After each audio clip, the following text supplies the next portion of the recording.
You might be saying, Alex, I can't do all of those things. I have a lot of barriers that are holding me back.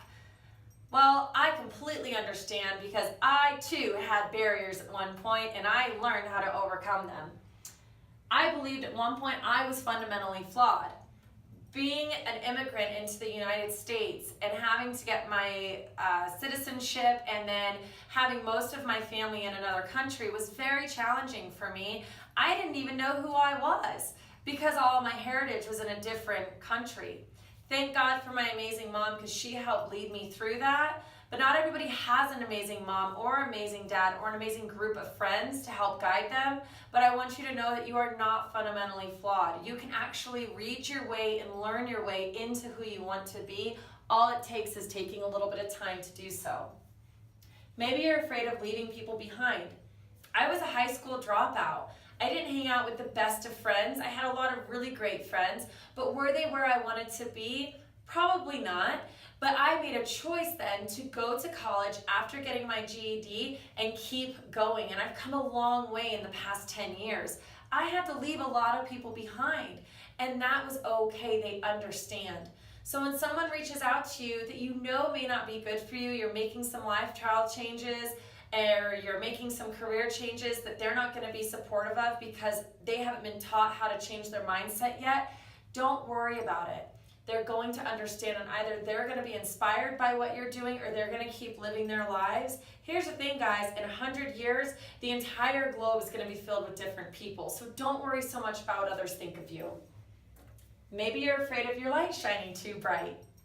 I know I was afraid of that. For the last 4 years in building my own business, I was afraid, what if I am too passionate about healthcare and skincare and makeup and living your best life? What if other people aren't into that? Who cares? Just let your light shine bright. You do what makes you happy, and that in return is going to make other people happy. I remember times I've been in very dark spaces mentally, and a friend will come by or give me a call, and they will just totally change the trajectory of my day. I remember I was having a really hard day, and I met up with my friend Katie Carpenter, who owns The Content Artist, and we wrote down things that I'm good at, because I didn't feel like I was good at anything that day. That meeting changed the trajectory of where I am today, and that really wasn't that long ago. So lean on people and let your light shine bright, because if my friends didn't let their light shine into my dark spaces, I would definitely not be where I am today. The last one I want to touch on is making too many mistakes. Don't let your mistakes hold you back. Each day that you're facing and that you're going into, maybe it was a bad day, but I want to change your paradigm and say it was a challenging day that built a lot of character for me because I was able to choose how I responded to each situation.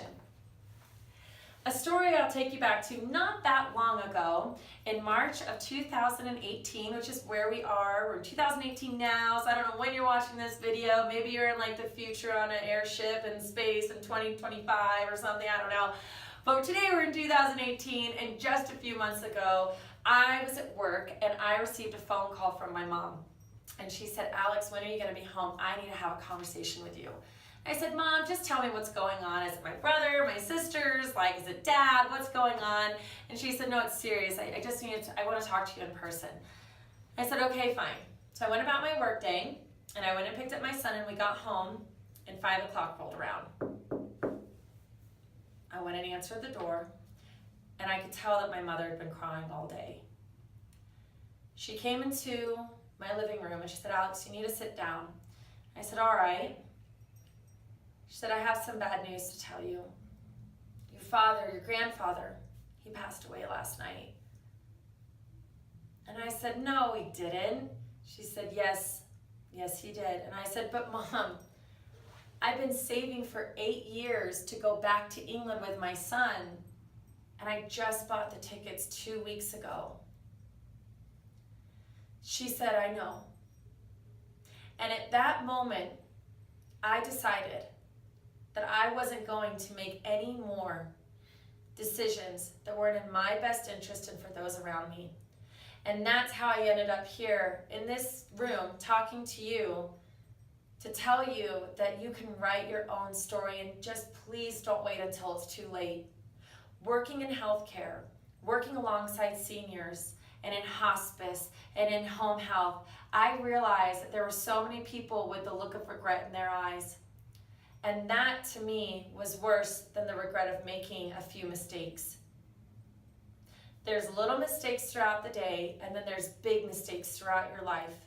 And through this video, my point is that you would leave having a spark of change in you to do something different. I'm glad to tell you, though, my son and I did go to England, and we had an amazing 2 weeks, and it was actually quite transformational. I come from a line of entrepreneurs in Europe that I really didn't know existed, and I learned about stories of my great-great-grandparents and what they did in the Red Cross and went into the community and helped people, which is exactly what I'm doing now. And that is what drives me every day.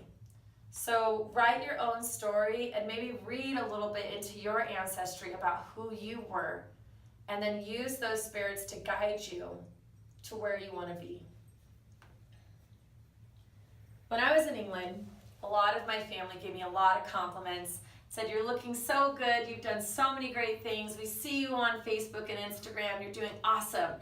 And at that time, I still was holding on to the guilt of losing my grandfather. I was still holding on to the guilt of not doing what I'm doing now with you on this TV show or this YouTube video. And I deflected those compliments and I said, yeah, but I really want to be my own business owner. I want my Arbonne business to be further ahead. I really want to spend more time with my family, but I'm working so much. And I didn't let the compliments they were saying soak in, and the only person it damaged was me. But now that I think about it, it also damaged them. When someone gives you a compliment, it's scientifically proven that by letting yourself savor natural good feelings is a direct way to transcend more happiness into your life. So I'd like to tell you, I like your smile. You're a great friend.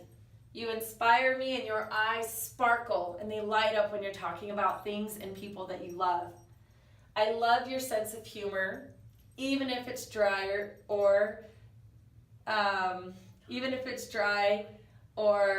corny. You are loved. You are beautiful inside and out. You are so smart. You make a difference, and you are awesome, and you totally deserve it.